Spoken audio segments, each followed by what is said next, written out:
Welcome to Carolina Sculpture Studio. My name's Clint Button and I'm a granite sculptor. And welcome to video number 98 of the virtual stone carving apprenticeship. All right, finish the other side, turn the stone around, spun it around.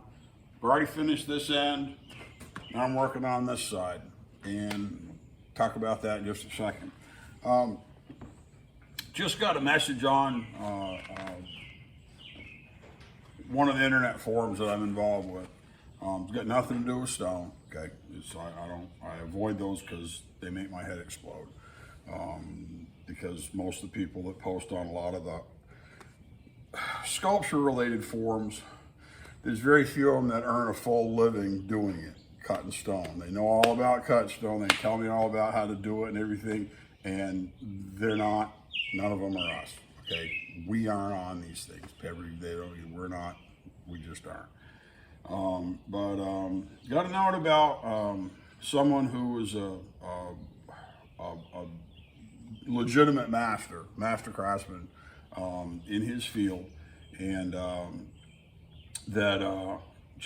he apparently was working and had an accident, nothing to do with his trade or craft, and hit his head and he's dead. He's gone.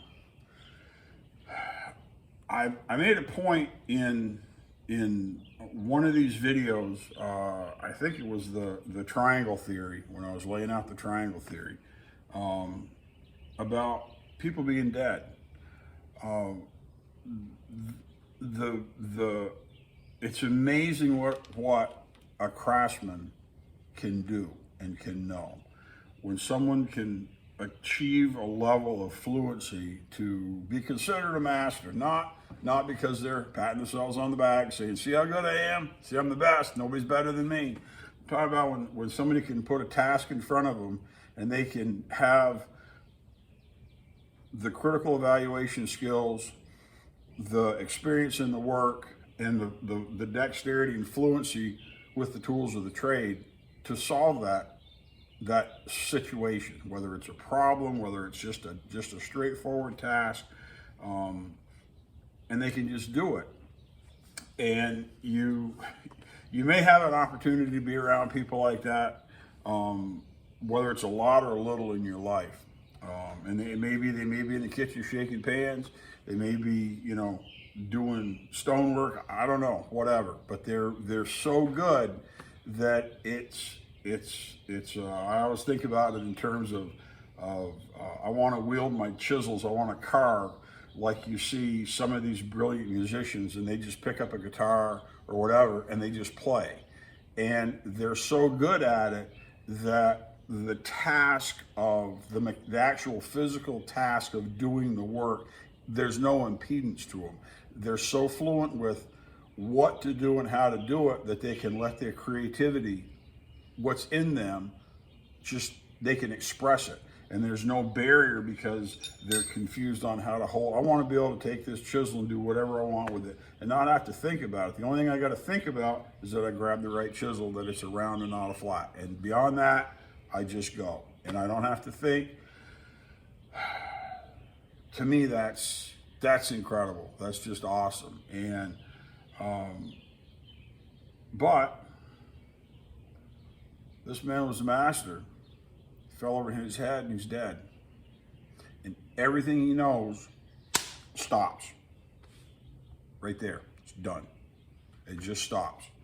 You can't ever ask him another question. You can't ever have him evaluate what you're doing, if you're doing it right or wrong. Nothing. It's gone. It's done.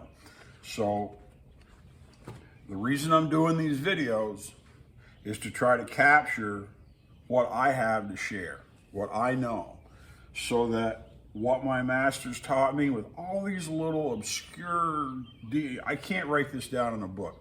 We've had people ask about books, and if you're going to write a book or write a short book or write a tutorial on how to do this, and we can share it or we can explain it or we can put it in our archive. There's so much to do with this that's so hard to encapsulate in a couple of paragraphs versus 30 seconds or a minute of video. and the little tiny nuances, you know, all the ifs, all the things that can happen. And so you just got to work with it. But, you know, I say choose your masters well. Your masters are all going to be dead. They're going to die. They're going to go away forever. And they're not going to be there when you wish you could ask them one more question. Or when you're totally stumped and you don't know what's going on, and they go, oh yeah, I did that, and this is why it happened, and this is how we fixed it, and it took us 5 years to figure it out, and this is how you do it. And you can skip that whole 5 years of scratching your head and screwing things up and trying to figure it out, because they can tell you in 10 seconds or 30 seconds, that won't work, this works great, just don't even try that. We tried that over and over again, we never could get it to come together. It should work, but it doesn't. This is how this works, just try this. And you just set your obstacle aside and you move forward. So like I said, that's why I'm doing this apprenticeship series. I'm trying to capture what my masters taught me. I'm trying to put it down, you know, put it down on wax or vinyl or archive or whatever you want to call it. You don't talk all that crazy cool language. Trying to capture it so it's there, so it will survive beyond me and beyond them, because I've already had other masters in stone that are dead. They're gone. They can't do it anymore. They're just done. I can't ask them a question. You know, and the ones that are alive are much, much older than they were when I was studying. You know, it's been over 20 years since I worked under them, and none of them are getting any younger, and they were all a lot older than me when I was studying under them. So choose your masters well and don't squander one moment. Take full advantage. All right, let's get into this stone. I want to pull this over. Like I said, I've already done one side, two sides. I went ahead and spun the stone around, finished this end, and I'm doing this end. I want to show you something. And I did this side arguably faster than what the other side was, but I'm going to explain. So let's check this out. Take a look at this. Okay, I took my straight edge, my long straight edge, and I went ahead, I looked at this edge to see how shaggy it was. I went ahead and used my straight edge and put a red line all the way down, right at the beginning. Just literally, I bricked it just a little bit, just so it would right on the polish of it. And then I went down and I tipped it to the red line, like I showed you before. And now I'm just going down this edge and I'm just cutting it away. And I'm straightening this edge up really fast, just using, you know, just a round chisel to cut this away, to get rid of all of this taper. You can see this is how much extra stone I had here to cut away. If it shows, so you can see that pretty well. And I'm down just about to the end. So I got all that to clean up. Okay, and it goes really fast. And well, let me set this back up, and I wanna talk a little bit more. The reason that I'm doing this fast, I'm trying to. I've got a few reasons for this. I'm trying to show people who don't necessarily understand how to do this work. Okay. I know how to do this work because I'm good at it, because I've done a lot. And I can go fast and probably with a lesser chance of making mistakes. Now I said that, I jinxed myself. Now I'll go in here and I'll blow a great big pop out of there and then the whole thing will be junk.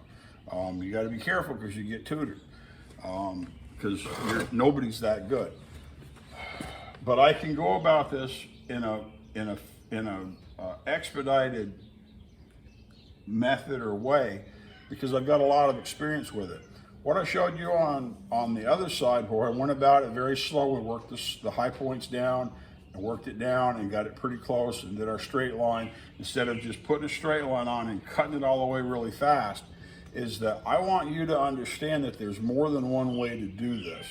The biggest problem I have with these videos, you know, in general, is that I would have been done this a long time ago if I wasn't taking video and processed, editing video and producing the video, you know, doing all this stuff and trying to get a good shot and trying to think about how I'm going to present it. This would have been done long ago, and I would have been way into this other part of it, you know, maybe even have that halfway finished by now. Don't try to go too fast when you're learning. You need to learn how to do it before you can do it. You have to learn how to do it right before you can do it fast, okay? Now, this is a smart way to do it, but the problem is that a lot of new people don't have the fluency to very decisively take off a lot of material like this down an edge that's 5 feet or 6 feet long without having a disaster. They're more likely to be able to do it by going very slow, like what I showed you on the last videos previously, where we're shaving it down a little bit at a time. We're trying to resolve it. Most people aren't going to have an edge this long. They need to straighten out because they're not going to work on something this big. You've got to be able to not overstep your ability, and the ability to go fast will come, just like I talked about with the chef's knife. You know, learn how to use it slow and properly, and you'll be able to go a lot faster later on, and you won't make mistakes. So I'm going to just go ahead. I don't know what else there is to show you on doing this side, but I'll get this scraped. I'll go ahead and keep cutting this edge down and get it all cleaned up really nice. You know, like I said, I'm about a third of the way in, so I'll come over here probably and start working this in as well. And then I've just got to go through and make sure my ends are good and axe it up, because my miters are basically done, and I just have to scrape this last side, and it should go pretty quickly. It'll go quicker for me because I'm familiar with the work. So don't, you know, I warned you about this back in the beginning. Don't just skip ahead and say, I want to do it the fast way, because that doesn't necessarily turn out well. You need to do it the right way, and then you'll be able to work at a faster rate, and you'll still have dependable, predictable results. Okay? Let's cut some stone.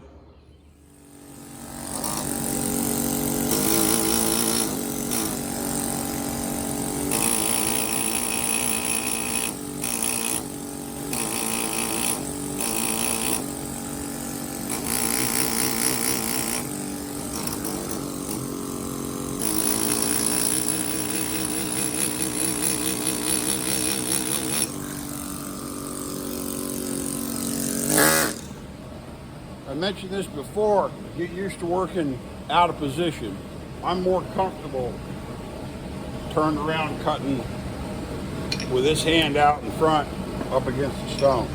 But there's going to be times, especially on this big stone, when I'm not going to be able to configure my body the way I'd like to do it. So you got to practice, you got to be able to do it.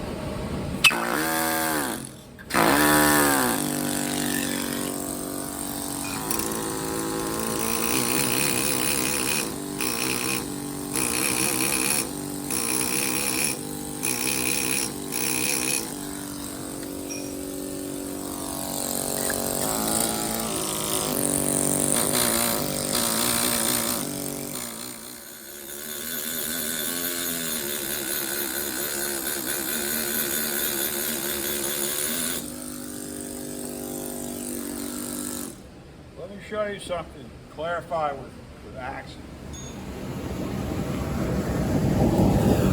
Try to see if this will show. Right here, this is my first diagonal. And when you have your light provides you a certain benefit.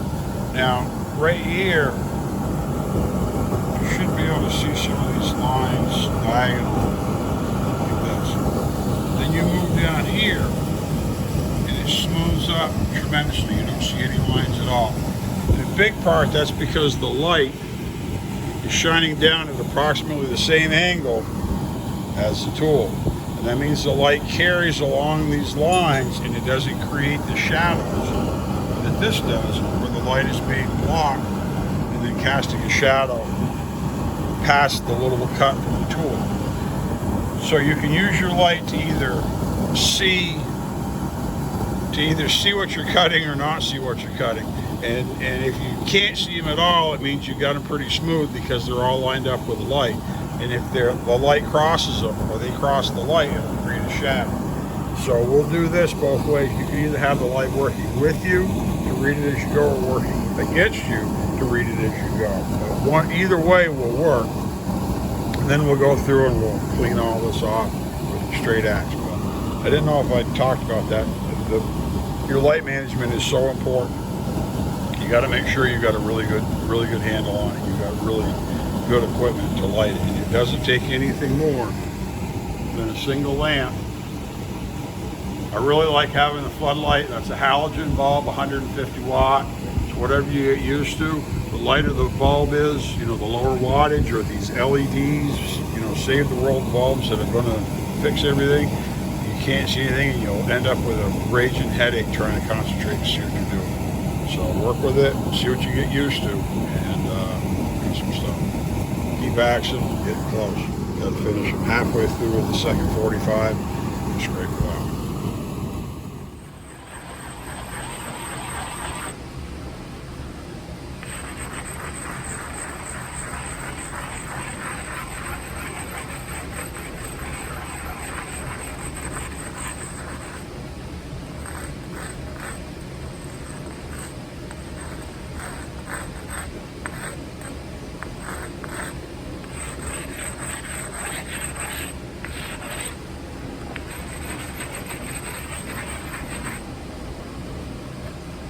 It's pretty incredible when you actually get to the end.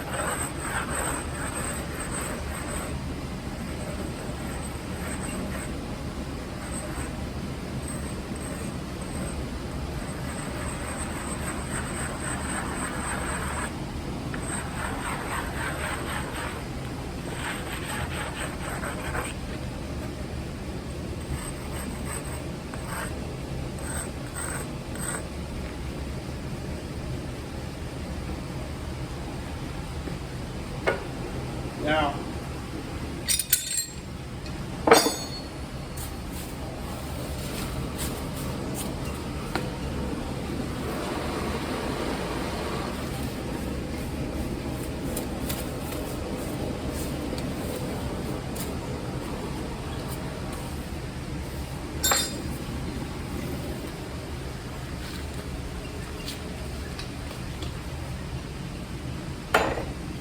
very cool.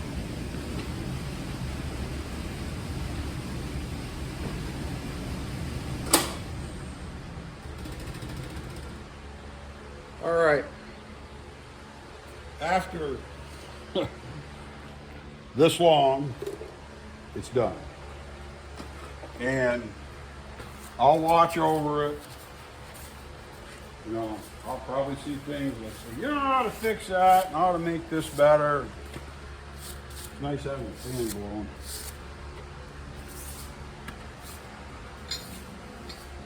Like I said, at some point you just got to stop. And at this point, it's pretty nice. That side, even on the camera, looks pretty good. And this is the back.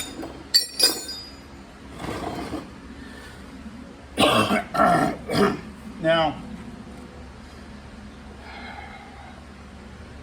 the next step with this is that because this is going to be sitting here in the studio, the risk is that it's going to turn into a very convenient place to put stuff, or that anybody that comes to see the Fancy Angel being worked is going to go, ooh, look at that, and they're going to rub on it. We're going into summer here in South Carolina. Everybody's going to be hot, sweaty, and dirty hands. And you start rubbing this, and it's going to get nasty dirty. You don't want that. I got to crate this to ship it. I'll have to at least enclose it to protect it while it's being shipped. And so I'm going to do something for a top on it, both to keep it clean and that will protect these corners while it's in the studio. And that may be something really simple. I could just put a piece of plastic over this and just make 4 corner pieces and attach them with a couple pieces of wood and put anything I've got on top of it to keep people from sitting stuff on here. and making a mess. But this is done. Shorter drill and a couple holes in it for the die. Once we get the die all done and organized and where we want to drill holes, this is finished. And this is a long project. This is typically not something a sculptor would do, or not even a carver would do. This is something a finisher would do. But this has given us an opportunity to go through so many of the various methods, the skill sets, everything, so that I don't have to slow down on this big stone to explain this is why you do this and this is why you do that. And you know, the first thing we got to do, I got to do on this big stone to turn it over, we got to put together some panels. Everything we've been doing. We've been doing little panels. We've been doing curved panels. We've been axing stuff. We've been cutting edges. We've been, you know, everything. This is why it's a special opportunity to be able to present this and have it make sense so that you can do this work that sculptors and carvers never do. Finishers do this. But this will teach you how to be a better carver.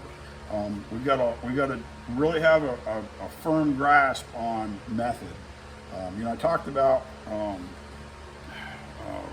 you know, being free to just express yourself through your tools, not having such a competency, such a fluency that you can just do it and it just happens in front of you. You don't have to consciously think about it.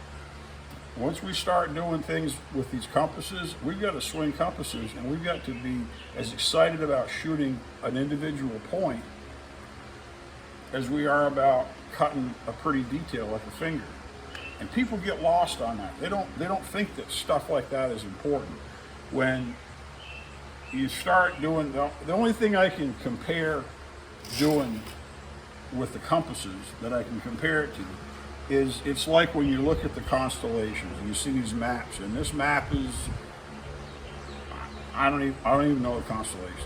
You know, I don't know what the different stars are. That's just not on my radar, man. I mean, I know I've seen the lines, and this group of lines is the Big Dipper and this is Little Dipper, and then there's a lion and a bull and all these other things. You know, Taurus and Aries and Leo. Great, man. You see all those lines, those that they do to map it out? Okay, that's what we're going to be doing on this angel. We're going to be mapping out things like her hands. You know, I guess her hands are like this, so we'll end up having a number of points that represent where her arm is. That's on top. There's things like that we're going to start doing, and you've got to have total, absolute confidence in what you're doing. You got to pay attention and not have a brain cramp and just whoops. Too deep, and you're 4 inches too deep somewhere that you're not supposed to be deep, and you just ruined a big piece of stone. We had jobs coming to the studio in Vermont when I was apprenticing that were like that. People that were experts that sold a dog and pony show to people and got lots of money and then didn't know what to do. Rex, we had one, I know there was one job in particular that was a big 4-round statue, and we literally had to throw the stone away because the stone was junk. They'd wasted it, they'd ruined it because the person didn't know what to do, thought they did, didn't. It doesn't just magically cure itself. So do some thinking about what's next, because I got to pick things up and rearrange and restructure, and I don't know, that building a crate, you know, it shouldn't be rocket science. But pretty happy to get the base done. What's the base? It turned out, we ended up with a top that's right at 5'4", just like an 1/8 of an inch under 5'4", and our die is going to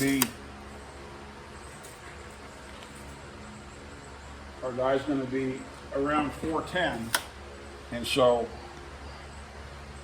we should have a nice, it should look really great. And then it's going to be, it's 1/8, just under 1/8 thick.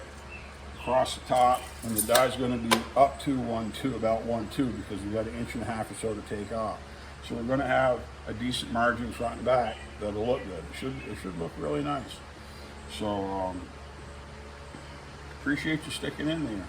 This is about doing things and having a long view, long perspective, and knowing where you're going, knowing what you got to do to get there, and then sticking with it until it happens. And then at the end, it's really cool, man. So we'll go on to the next one. My name's Clint Button. I'm a granite sculptor here at Carolina Sculpture Studio with a virtual stone carving apprenticeship. Thanks for coming in.